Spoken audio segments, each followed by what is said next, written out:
নমস্কার। ভদ্রাসন করলে কি কি উপকার পাওয়া যায় আজকে আপনাদের সেটাই জানাবো।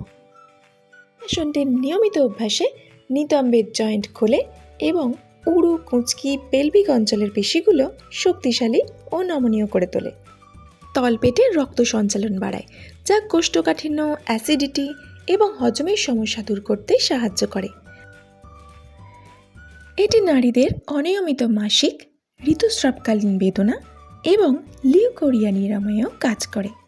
এটি একটি ধ্যানের ভঙ্গি হওয়ায় মনকে শান্ত করে, মানসিক চাপ কমায় আর দুশ্চিন্তা দূর করে, আর শরীরকে শক্তি যোগায়।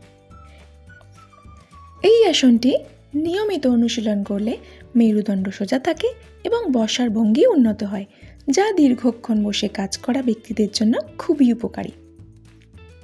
এটি পেলভিক পেশিগুলোকে প্রসারিত করে, যা প্রসবকালীন প্রক্রিয়ায় সহজ করতে সাহায্য করে।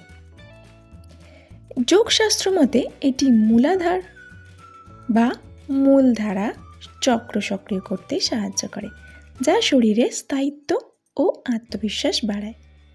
তবে যারা আর্থ্রাইটিসের সমস্যায় ভুগছেন তাদের এই আসনটি না করাই ভালো।